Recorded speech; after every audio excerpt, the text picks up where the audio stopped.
Hello friends, कैसे हैं आप सब। उम्मीद करता हूँ बेहद अच्छे होंगे।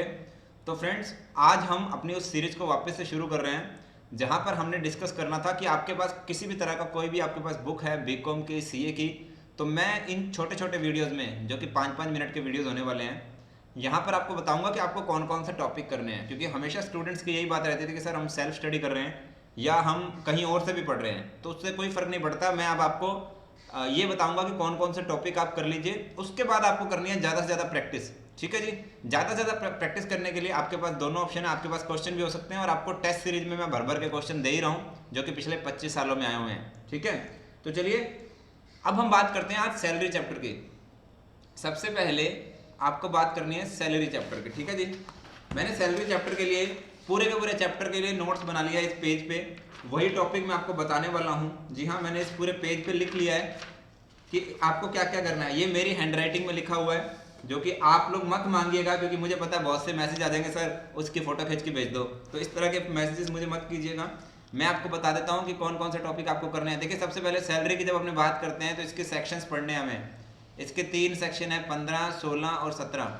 ध्यान देंगे, इसके 3 सेक्शन है, 15, 16, 17। ठीक है। 15 सेक्शन कौन सा है? चार्जिंग सेक्शन है, सेक्शन 15। ओके। तो जब आप इसको पढ़ते हैं तो इसका आपको ये सेक्शन पता होना चाहिए। ठीक है जी। अब जब मैं आगे बात करता हूँ, अगला पॉइंट सैलरी का सेक्शन पड़ेगा। सैलरी टैक्स कैसे होती है, फटाफट से नोट करेंगे। सैलरी टैक्स कब कब होगी? एडवांस के केस में। मैं कुछ भी नहीं पढ़ाने वाला, ये आपको नोट करवा रहा हूँ। एडवांस के केस में कैसे होगी, अगर सैलरी अक्रूवल होगी तो कैसे होगी, कैश में मिलगी तो कैसे होगी, ये आपको देखना है। ठीक है, क्योंकि अगर मैंने पढ़ाना शुरू किया तो ये लंबा खिंचता जाएगा। दूसरा पॉइंट में मैं आपको बता रहा हूँ, ये इंपॉर्टेंट सेक्शंस हैं आपके पास, क्योंकि सैलरी सबसे टिपिकल चैप्टर होता है। जो सीए वाले स्टूडेंट है या बीकॉम वाले हैं उनको मालूम होगा, सैलरी सबसे टेढ़ा चैप्टर है।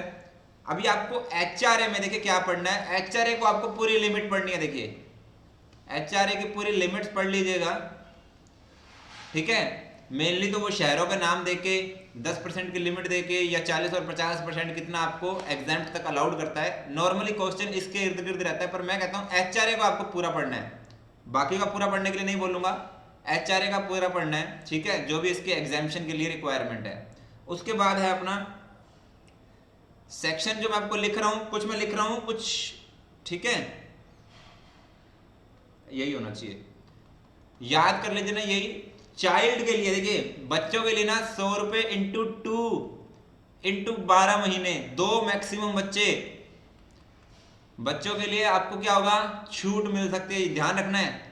100 रुपए महीना, 2 मैक्सिमम बच्चे। क्वेश्चन इसके इर्द गिर्द रहता है, बहुत क्वेश्चन की प्रैक्टिस के लिए आपको मिलेगा। ट्रांसपोर्ट अलाउंस सिर्फ 3200 रुपये किसको मिलेगा? जो एक तरह से बीमार हैं, डीफ, डम्ब, इनके लिए, बाकियों के लिए नहीं है, ध्यान रखिएगा। ठीक है जी। अच्छा, इसके अलावा क्या लिखेंगे, ये फटाफट लिख लो अगर आपने नोट नहीं किया तो। अच्छा, बहुत से अलाउंस को हटा दिया गया है, आपको मालूम होगा। बहुत से अलाउंस हटा दिए गए हैं, उनके लिए एक आ गई है स्टैंडर्ड डिडक्शन। इसका सेक्शन आप याद कर लीजिएगा, हालांकि मैंने लिख रखा है पर मैं इतने सेक्शन नहीं लिखने वाला। स्टैंडर्ड डिडक्शन 50,000 की लिमिट, इससे पिछले बार 40,000 की थी, ध्यान रखना। अब है 50,000 की, अमेंड हो चुकी है। ओके। फिर इसके बाद हमें कौन से करने हैं, ये आपने नोट कर लिया होगा, अदरवाइज वीडियो को पॉज कर लीजिए, मैं इनको हटा रहा हूं यहां से। उसके बाद आपको करना है ग्रेचुटी। मैं फटाफट से चलता हूँ, बहुत टाइम लग जाएगा। मैंने 5 मिनट बोले थे, बच्चे कहेंगे एक्स्ट्रा टाइम ले जाते हैं जानबूझ के। ग्रेचुटी। अब ग्रेचुटी में देखिए आपको ध्यान रखना है, दो तरह के लोगों के लिए, एक सेंट्रल गवर्नमेंट एम्प्लॉयज के लिए और आपके अदर एम्प्लॉयज के लिए। सेंट्रल गवर्नमेंट एम्प्लॉयज और अदर एम्प्लॉयज क्या टैक्सेबल है, कैसे है, वो आपको चेक करना है। ठीक है जी। ग्रेचुटी का आपको करके जाना है, मैं वही पॉइंट बता रहा हूँ जो आपको करके जाना है। ठीक है। ग्रेचुटी और अदर के लिए ग्रेचुटी की मैक्सिमम लिमिट क्या है? देखिए, ग्रेचुटी के केस में 20 लाख की लिमिट हो गई है 10 लाख से। ये अपडेट कर लीजिए, ये इंपॉर्टेंट है। मैं आपको वो सारे इंपॉर्टेंट एमसीक्यूज करवा के जा रहा हूँ यहाँ पर, और इसकी प्रैक्टिस आपको खूब मिल जाएगी हमारे पास। और आपको बाकी बुक्स में भी अवेलेबल है, पर ध्यान रखिएगा बुक्स पुरानी है आप लोगों के पास, जो मार्केट में आई है वो अपडेट नहीं है, मैंने देखी है। तो ये लिमिट आप अपडेट कर लीजिएगा। ग्रेचुटी के बाद आ गए अपने पेंशन। पेंशन जब आप बात करते हैं तो पेंशन में देखिए बात क्या करनी है हमें। सबसे पहले मैंने इसका डायग्राम बनाया था, मैं वही डायग्राम आपको बना के दिखाता हूँ। एक मिनट, ये इस तरह से था। ठीक है। अब पेंशन में यहां पर देखिए क्या है, ये तो बात कर रहा है किस्तों में, अगर पेंशन मिल रही है किस्तों में और ये है क्यूमुलेटिव इकट्ठी, ठीक है, ये अगर मिल रही है गवर्नमेंट एम्प्लॉयज को और ये मिल रही है अदर एम्प्लॉयज को। देखिए इस तरह से है, किस्तों में दोनों को, किस्तों में चाहे गवर्नमेंट हो चाहे अदर हो तो टैक्सेबल है जी, किस्तों वाली टैक्सेबल है, ठीक है। और अगर गवर्नमेंट एम्प्लॉयज को इकट्ठी मिल रही है तो वो एग्जेम्प्ट है, और यहाँ पे कुछ लिमिट है, तो आप इसको याद कर लीजिएगा, ये इंपॉर्टेंट है, ठीक है। मैं फटाफट से आगे बढ़ रहा हूँ, आप इसको रोक के अगर देखना चाहें तो देख सकते हैं। इसके बाद आता है लीव सैलरी, इसको कर लीजिएगा गवर्नमेंट और अदर के लिए। अब मैं फटाफट चल रहा हूँ। देखिए सैलरी का चैप्टर बहुत बड़ा है, क्या नहीं करना वो मैं आपको बता रहा हूँ, ठीक है।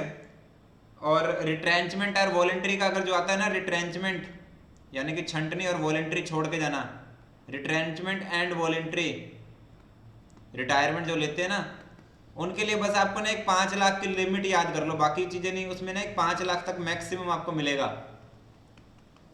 ठीक है जी, ये आप याद रख लेना। पीएफ वाला देखिए बस हो गया, इसके अलावा आपको याद नहीं रखने। पीएफ वाला ये आपको कंप्लीट याद रखना है। अब इसमें क्या क्या होता है मैं बता देता हूं आपको फटाफट से। इसमें डिपॉजिट कर रहे हो तब टैक्सेबल है या नहीं है, टैक्सेबल है या नहीं है, ठीक है। किसके लिए, ये 3-4 जो स्कीमें है ना, अगर वो सरकारी स्कीम है, अगर गवर्नमेंट एम्प्लॉय मतलब सरकारी मतलब गवर्नमेंट एम्प्लॉयज के लिए है, प्राइवेट है पर सरकारी ट्रस्ट में है, तो ये आपको पीएफ वाली पूरी की पूरी कहानी करके जानी है। कब टैक्स लगेगा, जमा करवाते समय लगेगा या निकालते समय लगेगा, ये बातों को आपको ध्यान रखना है। पीएफ वाला बहुत इंपॉर्टेंट है, मोस्ट इंपॉर्टेंट।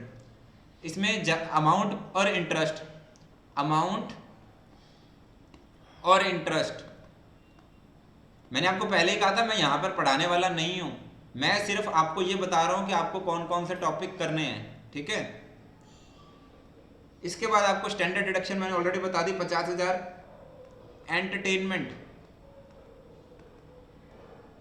एंटरटेनमेंट अलाउंस के लिए ना आपको डिडक्शन मिलती है, तो मैक्सिमम आपको 5,000 रुपए की मिलती है, ये भी आप कर लेना, इसमें कोई चेंज नहीं है।